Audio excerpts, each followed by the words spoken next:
Do you want to learn how to become a real estate photographer? Check out my course, How to Become a Real Estate Photographer, at rickmcavoyphotography.com. Ever wondered why your photos come out so dark you can barely see what you shot? You take a photo of something brilliant, a stunning sunset, your mate pulling a funny face, your dinner that actually looks restaurant quality for once, and when you look at the result, it's so dark you might as well have taken it in a cave. Frustrating, isn't it? The good news is that dark photos are one of the most fixable problems in photography, and today, dear listener, I'm going to explain exactly why this happens, and more importantly, how to stop it happening. How utterly splendid. A very good morning, very good afternoon, or indeed a very good evening to you, wherever you are in the world, and whatever time of day you find yourself listening to me. I'm your host, Rick. Hi. And in each episode, I try to explain one photographic thing to you in plain English in less than 27 minutes-ish, without the irrelevant details. Yes, really. I'm a professionally qualified photographer based in England with a lifetime of photographic experience, which I share with you in my splendid podcast. Right, let's get straight into this. Dark photos are probably the single most common problem beginners face, and I reckon I know why. In fact, I know why. Your camera and phone, they're trying to be helpful, but it's making decisions based on what it thinks you want, not necessarily what you actually want. Understanding why photos come out dark is really about understanding exposure, how much light gets to your camera sensor. And once you understand that, you'll never take a mysteriously dark photo again. Well, I hope you won't. I've got 7 tips for you today that will sort this out once and for all. And let's not forget, your camera, it's trying to interpret what it sees, so it's being helpful, but it can't know what you're thinking, and sometimes what you want isn't what the camera wants. Okay, tip 1. Your camera is being fooled by bright backgrounds. This is the number one reason photos come out dark, and it catches everyone out. Here's what happens. Your camera looks at the entire scene and tries to work out the correct exposure. That's the amount of light it lets in. But your camera doesn't know what the important bit of your photo is, does it? Of course it doesn't. So if you're photographing a person standing in front of a bright window, or your dog on a sunny day with lots of bright sky behind them, your camera sees all that brightness and thinks, blimey, this is a bright scene, better not let too much light in, or it'll be overexposed. Well, it doesn't think that, but you know what I mean. And the result, your actual subject, the person, the dog, whatever you care about, whatever your subject matter is, ends up as a dark silhouette. The fix is simple once you know what's happening. On your phone, tap on your subject before you take the photo. That tells your phone, this is what matters, expose for this, not for some other part of the photo. And on a camera, you can use exposure compensation to sort this out. That'll be a little button or a dial depending on your camera, and it should have a plus sign and a minus sign. So point at your subject, see it's too dark by looking at the histogram, more on that in a bit, and add some exposure compensation. Start with +1 and see how it looks. You're basically telling the camera, I know it looks bright to you, but trust me, let more light in. And this is what you do with exposure compensation. You have a play around with it, you trial it, and that's the beauty of digital photography, isn't it? You can try these things and just delete the rubbish later. How utterly splendid. Tip 2. You're shooting directly into the light. Now, this is related to the first tip, but it deserves its own mention because it's so common. Taking photos with the sun or a bright light source behind your subject is called backlighting. And it's brilliant when you know how to handle it, but it's a nightmare if you don't. The sun or bright light floods into your camera panics, sort of metaphorically, about all that light, and boom, everything else goes dark. Now, I see this all the time with holiday photos where someone stands in front of a gorgeous view. The view looks perfect, but the person's in shadow. So what's the solution to this little problem? Easy. Don't shoot into the light. That's the easiest solution. Turn around, move, change the position of you, the subject matter, and the sun. Put the sun behind you as a photographer, And what happens is, it's lighting up your subject's face. It's revolutionary, isn't it? I know, this moving about. But if you want that sunset behind your subject, then you need to add light to the front, and you can do this either with a flash or by using that tap to expose trick on your phone, or by cranking up the exposure compensation on your camera. Now, professional photographers love backlighting because it looks so gorgeous, but they always add light back onto the subject. You can do the same thing too. Now, I don't use flash, and I don't often take photos of people, so the moving around bit, it works fine for me, because you might not be able to get over all these problems with a single image capture. Now, there's something I can come on to in, I'm going to put it under what do I do, because it wasn't in my script, but it's just reminded me of something. See, it's a never-evolving thing, this podcast of mine, isn't it? Right, tip 3, back to the script, Rick. Yes, there is a script for this, would you believe? Tip 3, your camera settings are working against you. If you're using a camera, not a phone, there are 3 settings that control how much light gets in theory. They are aperture, shutter speed, and ISO. Now, ISO doesn't change the amount of light getting through to the sensor, but the ISO does affect the exposure. I'm not going to bore you with the full technical explanation of these 3 things because that's for another episode, but here's what you need to know about dark photos. If your shutter speed's too fast, you're not letting in light for long enough. Think of it like opening a door to let someone through. If you slam it shut immediately, they don't get through, do they? Same with light in your camera. I hope that analogy works. A shutter speed of 1,000th of a second is brilliant for freezing action, but in dim conditions, it simply won't let enough light in, so you need to try a slower shutter speed. That's 1/250th of a second, 1/125th, 1/60th, even slower, as long as you're steady. And if your aperture's too small, and this is confusing because small apertures have big numbers like f/16 or f/22, you're not letting enough light in through the lens. Choose a larger aperture like f2.8 or f4, and you get more light in. So a small aperture, big number, not as much light as a large aperture, small number. I know they make it more complicated than it needs to be, don't they? So if your photos are dark and you're using f/16, try f5.6 and see what happens. And ISO, the third part of the exposure triangle, the much overrated, if I do say so myself, exposure triangle. ISO is, in theory, your camera's sensitivity to light. Sort of ish. A higher ISO equals a brighter photo, but it also means more digital bad stuff. If you're stuck at an ISO of 100 in a dim room and you've got the slowest shutter speed and the largest aperture and you're still getting a dark photo, your last resort is to increase the ISO. Bump it up to 800 or 1600 and see what happens.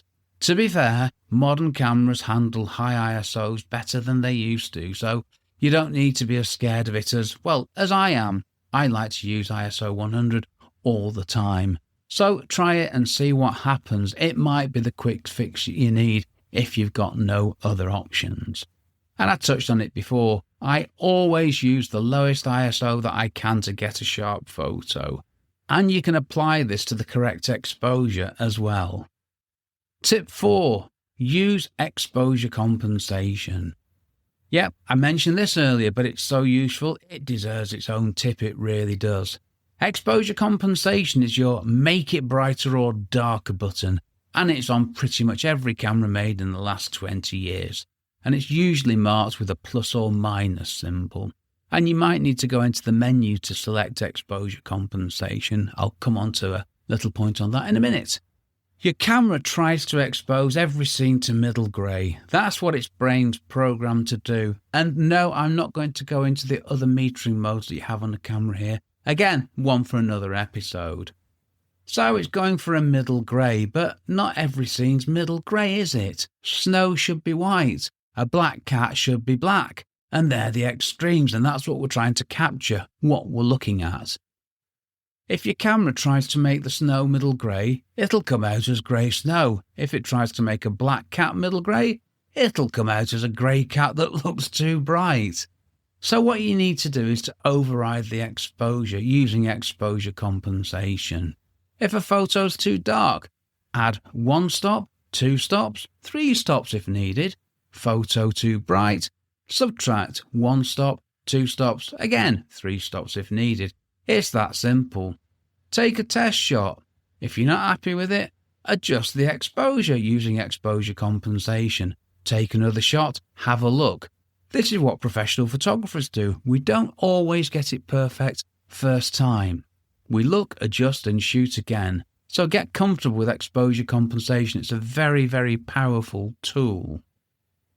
Tip 5. You're shooting in the wrong light. Here's a truth that took me years to properly understand. You cannot take bright, beautiful photos in dark conditions, unless you add light, that is. Now, I know that sounds obvious, but you'd be amazed how many people expect the phone or camera to magically create light that isn't there. If you're indoors with one dim ceiling light or outside after sunset with no street lights, your photos will be dark. Yes, you can push your ISO up, you can use a slower shutter speed, and you can open your aperture wide, but there are limits. At some point, you need to add more light. And this is why professional photographers use flash and studio lights, or accept a photo is going to be dark because that's what we're meant to be doing.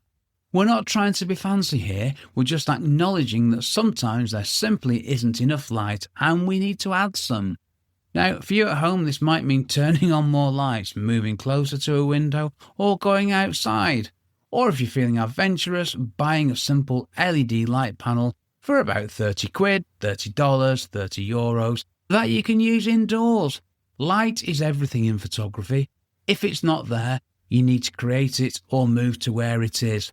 Or accept that a photo is going to be dark. 6. Learn to read your camera's histogram. Now, this is slightly more advanced, but it's utterly splendid once you get it. Your camera probably has a histogram. It's a little graph thing that you might have noticed in your camera's display when you take and review photos. It looks like a mountain range sort of, and many people ignore it completely because it looks very confusing. But don't ignore it. This is incredibly useful information for us photographers. So what's a histogram telling you? It's showing you the distribution of the tones in your image. The left-hand side represents dark tones, the right-hand side represents bright tones. And it's showing you the range of lights and darks that you're capturing. If your histogram's all bunched up on the left side with nothing on the right, your photo's too dark, it's underexposed. If the histogram's all bunched up on the right with nothing on the left, it's too bright. See, what you need is a nice distribution across the whole range, where the graph tails off towards the edges. You haven't got raised bits at either side. There are certain times when you will be getting this effect, but in general terms, you want everything to be like a little mountain thing, I guess, where you're just inside the left and right hand sides and you got the range of lights within. So that's what you're after for general photos. A nice distribution across the range with darks, mid-tones and brights, and nothing stacking up on the left-hand side or the right-hand side. That's overexposed, underexposed. So why is this better than just looking at your photo? Simple. Because your camera screen can be deceiving. When you're looking at the LCD screen on the back of your camera, you're probably looking at a JPEG image. That's already had some processing done to it. If you're taking photos in RAW, the photo you're looking at is not the photo you've captured. So there's a problem there, and the histogram, it's showing you in a visual way the range of lights and darks. It's data extracted from the photo. And if you learn to look at it before you take a photo and check it after if you want, you'll know before you take a photo if you need to adjust your exposure. And it's saving you taking a photo, isn't it? It's saving you taking a photo that's going to be wrong. So it's got to be a good thing, hasn't it? Photo too dark, histogram bunched up on the left. Add some exposure compensation, take another shot, check the histogram, bang, perfect exposure. Most cameras let you turn on a live histogram that shows the histogram before you even take the shot. Turn that on in your settings, it's absolutely game-changing. Your camera's telling you if the exposure's correct or not before you take a photo. So why wouldn't we learn to do that? Why not indeed? Okay, and what I just shoved in at the end here, use a tripod. Yes, use a tripod. This is a fix for many problems of dark photos. Using a tripod enables the use of slow shutter speeds at reasonable apertures and ISOs. Now, you're not going to make a dark space light. You might to a degree, but you will capture what's there with the correct exposure and get a sharp image with minimal digital bad stuff. And thinking about this, which I know is a dangerous thing, I don't want to make a dark space light, do I? I want to capture that dark space, not make it what it is not. So good thinking there, Rick. If a photo's dark and the scene you're photographing is dark, you might just have captured it correctly. So maybe it's the expectation of always wanting a bright photograph that we need to recalibrate. Blimey, getting deep here, aren't I?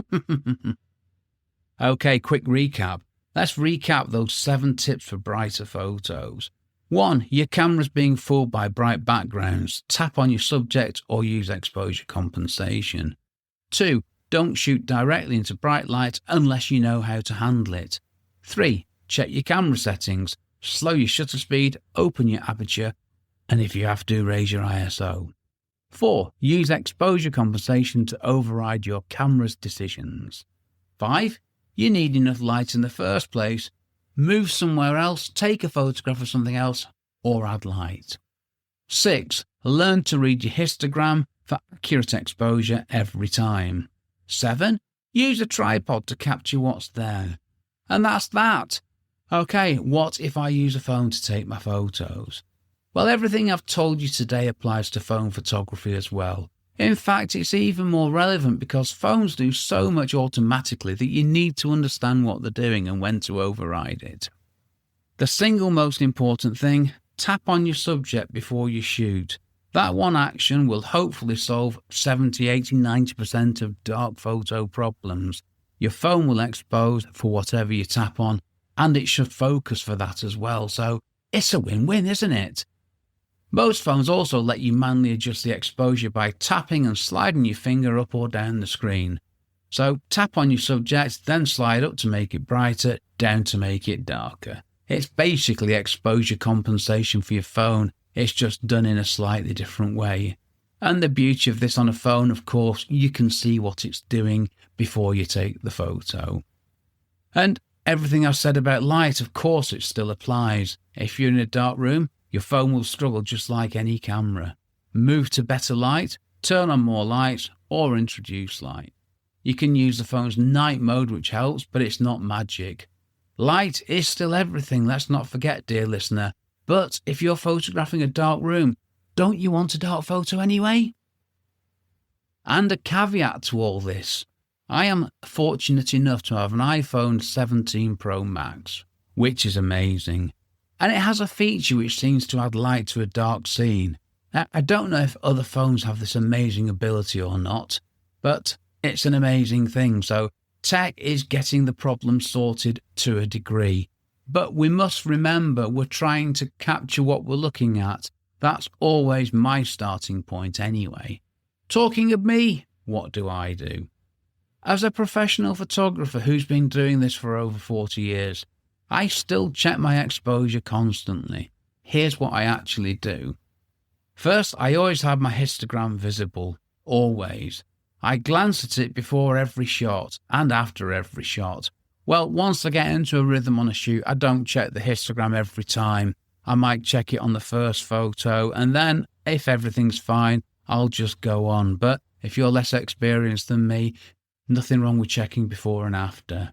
Second, I'm always aware of where the light's coming from and how intense it is. If I'm shooting into the light, I know I need to compensate. I might add flash, but I probably won't because I haven't got one anymore.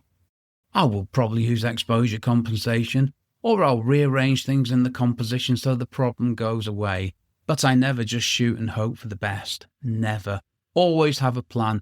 Always try to get the exposure and everything else right in camera with the first image that you take. That's why the histogram is such a powerful and useful and effective tool. And it's not that complicated. It's a visual representation of the range of tones in a photo.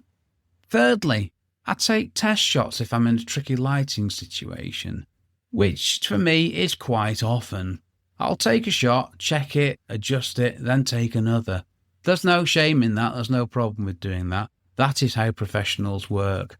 We don't always get it right first time, but we do get it right by checking and adjusting where we need to. And a quick word on exposure compensation. I have recently purchased a Canon R100 and I'm using this in my teaching. Now, this is the entry-level beginner mirrorless camera from Canon, and it's got exposure compensation built in. So I'm not talking about a fancy feature that you only find on pro cameras here. I expect that most cameras, if not all, will have exposure compensation within them somewhere, as the Canon R100 does. And you can read all about my R100 on my blog at rickmcavoyphotography.com. Shameless plug, I know. Okay, here's something for you to do, dear listener. This weekend, tomorrow, whenever, I want you to deliberately photograph something in front of a bright window or with the sun behind it. First, take the photo without any adjustments. Just point and shoot. Do what the camera thinks is the right thing. And the subject matter will probably be too dark. Then take another photo, but this time tap on your subject if you're using a phone, or add +1 stops exposure compensation if you're using a camera. And then with the camera, do one with +2 stops exposure compensation, and then do a third one with +3 stops exposure compensation. And compare the photos. See how much better the photos with exposure compensation are. And you can take a view of how much you need. It's brilliant. It's really, really effective learning. And this is you taking control of the exposure rather than your camera making all the decisions. And as you're doing this, you're starting to think more about the content of a photo. This helps you take better photos. All these things that we do, we put them all together. But just thinking about your exposure and doing something yourself will help you take better photos. It really works. And once you've done that, I'd love to hear how you get on. Drop me a message through the website or text me directly from the podcast feed. Yes, you can actually text me from the podcast feed these days. Amazing, isn't it? Tell me what you photographed and whether you noticed a difference or not. And if you love exposure compensation as much as I do. Now, I do read every message and I love hearing your stories, so please get in touch. Right, related previous episodes. If you found this episode useful, and I sincerely hope that you have, you might want to check out some related episodes from the archive. Quite a recent episode, 224, Why Are My Photos Blurry? All the Reasons and How to Fix Them. It's not surprisingly all about why photos come out blurry and how to stop that happening. And if you're brand new to all of this, even more recent, episode 225, I just got my first camera. What do I do in the first week? Will give you a solid foundation. And for deeper dives into the topics we've covered today, check out episode 111, What is exposure compensation? How do I use it and why is it so useful? Yes, this is all about exposure compensation, which I've mentioned a number of times in this episode, haven't I? And let's not forget episode 164, Understanding Histograms in Photography, which is obviously all about histograms and how they help you when you shoot. Both of these episodes will really help you master exposure. And you can find these and all the other episodes on my website, rickmcavoyphotography.com. Okay, next episode. Next time on the podcast, we're tackling another common problem, white balance. Ever notice your photos looking weirdly orange or blue? That's white balance doing strange things. But I'm going to explain what those strange things are, why this is important, and how to get natural looking colours in every photo. It's another fundamental but very important thing. And don't worry, it's not that complicated. It's fine, and it will help you enormously. Right, get in touch and subscribe. If you've enjoyed this episode, subscribe so you don't miss future ones. And for anything else, visit my website, rickmcavoyphotography.com, where you can ask questions, get my weekly email, get in touch, and of course you can text me directly from the podcast feed. And you can find me on YouTube. Just put Rick McAvoy into the search. Right, that's the plugs over, I promise. Okay, this episode, it was brought to you by a cheese and pickle sandwich. Yes, it really was. Which I consumed before settling into my homemade, acoustically cushioned recording emporium. I've been Rick McAvoy. Thanks again very much for listening to my small but perfectly formed podcast, it says here, and for giving me 27-ish minutes of your valuable time. Now, this episode will be about, I don't know, it could be 27 minutes. I'm going to say 25 minutes. I don't know, because I need to edit out the mistakes and the other bad stuff. Yes, this is the polished version, believe me. Okay, thanks for listening. Take care, stay safe. Cheers from me, Rick. How to become a real estate photographer. rickmcavoyphotography.com/courses.